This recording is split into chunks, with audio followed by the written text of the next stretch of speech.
Y para hablar de esto estamos en comunicación con Jorge Elías, es periodista, escritor, columnista de Radio Continental. Jorge, Esteban del Campo, Bagú y Laura Garzón te saludan, buenas tardes. Hola, buenas tardes. Buenas tardes.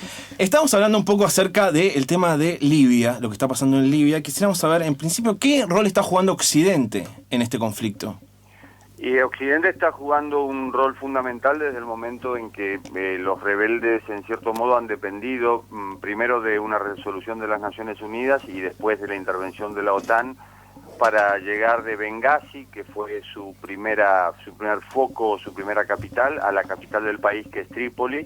Sí. Y en cierto modo Occidente está regenteando hoy lo que vendría a ser la transición, es decir, esta transición todavía confusa, todavía incipiente entre lo que era el antiguo régimen y lo que se viene, que vendría a ser el Consejo Nacional de la Transición a través de líderes que van a tener que nominar autoridades y ordenar un país que hoy ya necesita una reconstrucción, ¿no es cierto? Esto es como pudo suceder en Irak o como pudo suceder en Afganistán.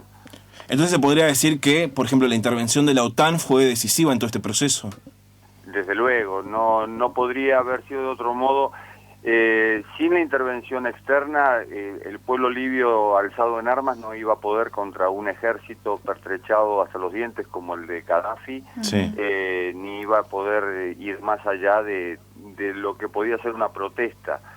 Esto hay que verlo dentro de un contexto de protestas generalizadas en el norte de África, de indignados árabes, digamos, por llamarlos de algún modo. Esto que comienza en Túnez, que continúa en Egipto, que también se traslada a Yemen, que afecta a Jordania, Bahrein, Arabia Saudita, y que Libia y Siria, por ser los países quizá más poderosos dentro de ese alero del mundo árabe, bueno, Libia y Siria eran los que estaban más en el foco de la comunidad internacional. También influye, desde luego, la posibilidad de firmar contratos petroleros, que esto hace crecer los colmillos a determinados países como pueden ser el Reino Unido, Italia, Francia y mismo los Estados Unidos. Así que hay una combinación de todo más el mal humor, el malestar de la población para que frente a lo que se vio claramente, violaciones de derechos humanos, falta de libertad de expresión y demás, bueno, frente a esto las Naciones Unidas apoyan una resolución que es lo que no hubo en Irak para justamente prevenir ataques a la población civil. Es por eso que se aprueba esto y es por eso que interviene la OTAN. Entonces hay, digamos, a diferencia de lo ocurrido en, por ejemplo, Egipto o Túnez, o lo que está ocurriendo mismo ahora en Siria, hay un suprapoder que vendría a ser el Consejo de Seguridad que está avalando esta captura de Gaddafi. Claro, el Consejo de Seguridad de Naciones Unidas está formado por 5 miembros. Sí. Estados Unidos, Francia, el Reino Unido, China y Rusia. Normalmente China y Rusia se oponen a lo que dicen los otros 3, pero esta vez lo apoyaron. Y es el Consejo de Seguridad de las Naciones Unidas el encargado de preservar la paz mundial. Ese es su objetivo, razón de ser, digamos, sí. ¿cierto? La cuestión es que al haber ataques contra civiles, son los civiles los que van a pedir apoyo, los que salen de Libia y dicen, miren, están masacrando al pueblo. Sí. Y se están escudando en que está pasando esto en otros países y nosotros no tenemos defensa. Frente a eso, las Naciones Unidas, el Consejo de Seguridad de Naciones Unidas apoya esa resolución. En Túnez no hizo falta, porque hubo una rebelión inmediatamente después de la muerte de un vendedor ambulante, y esto en una semana se disolvió un gobierno que era el de Ben Ali, y digamos, esa masa que en protesta tomó el poder y trató de armar una transición ordenada, que tampoco lo es todavía. Sí.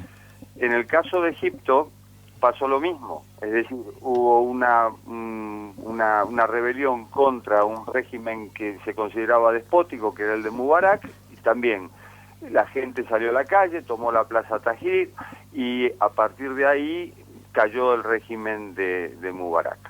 En el caso de Siria, ahí es donde la comunidad internacional todavía no ha intervenido, porque sí ha habido avances, sobre todo del ejército contra la población civil, pero no ha habido un pedido de parte de los civiles de apoyo del exterior, porque si no, claro, no podés ingresar en otro país, porque esto sería vulnerar la soberanía. La soberanía, claro. Entonces, tiene que ser el mismo país, es decir, damnificado del mismo país, que salgan del país y que digan, miren, nos están masacrando, y estos son una minoría, y están violando los derechos humanos, están violando esto y aquello. Bueno, entonces, en ese caso, para eso está Naciones Unidas, en ese caso se ponen de acuerdo 5 miembros del Consejo de Seguridad, que ampliado esto se traslada a 15 miembros, y por eso firman una resolución. La diferencia con Irak, donde Bush quería atacar sí o sí, es que había disidencia y no tuvieron el apoyo ni de Rusia, ni de China, ni en el ampliado de 15 miembros, por ejemplo, de México y de Chile, que le dijeron no, Irak no hay que bombardearlo. Y bueno, Bush fue a la carga con Tony Blair y con José María Aznar, que todavía era presidente de España, fueron a la carga contra Irak, y por eso fue una guerra unilateral, ¿no? Claro, a diferencia de eso, Gaddafi ahora sí está cuestionado por crímenes de lesa humanidad por, Moreno Campo. Moreno Campo, claro, tiene un pedido de captura el hijo de Gaddafi, uno de los hijos. Pero también hay todo lo que sea abuso de derechos humanos se convierte se puede convertir en crímenes de lesa humanidad, y en ese caso son juzgados en La Haya. Vos nombraste recién el tema del petróleo, y hace unos poquitos días, Donald Trump, que es candidato a presidente por el Partido Republicano en Estados Unidos, manifestó que en realidad a él solo le interesa Libia si tenemos su petróleo. Así lo dijo, y que si no tienen el petróleo, no le interesa Libia. Y por otro lado también se habla de intereses de Francia en todo África por los minerales. ¿Cuánto de lucha de intereses por recursos naturales hay en lo que está ocurriendo ahora en Libia? Mira, tiene que ver con el interés nacional. El caso de Donald Trump o el caso de los Estados Unidos tiene que ver con el interés nacional de los Estados Unidos. En los Estados Unidos es muy difícil vender una guerra después de los dos desastres que fueron Irak y Afganistán, más allá de que hayan matado a Bin Laden finalmente, pero es muy difícil venderla hacia adentro, es decir, bueno, vamos a una guerra, la guerra se financia con los impuestos de la gente, y la gente no está dispuesta a dilapidar impuestos para salvar países que no les reporten ningún beneficio. Esto, por descarnado que suene, es así, y esto es la política real de los Estados Unidos. Sí. Si Donald Trump o alguien dice que van a una guerra solamente para apoyar a un pueblo indefenso, y en esa guerra no tienen un consenso internacional, que es el que luego se consigue, pero que al principio no se consigue, y no tienen algo que beneficie al interés nacional, es muy difícil que vayan, es muy difícil que lo decidan, porque, a ver, en el reparto de poderes, no es la Casa Blanca, no es el presidente el único que dice a lo Chávez, para decirlo de algún modo, mándeme 4 regimientos para allá, o confisque tal cosa, o expropie tal otra. No, ahí hay que negociar todo en el Congreso. Y cuando se negocia en el Congreso, es decir, no, tampoco se puede decir que son insensibles a lo que pasa en el mundo, pero ellos mismos dicen no somos los gendarmes del mundo. Es decir, si por cada matanza que hay en la humanidad van a tener que intervenir, bueno, todo el país debería estar uniformado, y tendrían que salir permanentemente a auxiliar a pueblos en desgracia. Bueno, calculo igual que en ese caso también debe primar el tema de las elecciones presidenciales del año que viene. Desde luego, sí. En los Estados Unidos que priman no solo las presidenciales, también las de medio término. Cada 2 años hay elecciones, y cada representante responde a su comunidad y rinde cuentas a su comunidad. Y esto significa, bueno, que cuando vuelve el senador por Oklahoma, vuelve a su pueblo, y le preguntan, ¿y usted por qué alzó la mano para la guerra tal? Y porque me parecía que era una buena causa humanitaria. Bueno, pero buena causa humanitaria, y aquí tenemos 35 millones de pobres que no tienen plan de salud. Es más importante solucionar el problema nuestro que solucionar el problema de los otros. Estos son los cuestionamientos reales que reciben. Y entonces, frente a eso, tienen que hacer un delicado equilibrio entre una cosa y la otra, y por ahí sí se le escapa estas barbaridades de decir, bueno, nos interesa por el petróleo.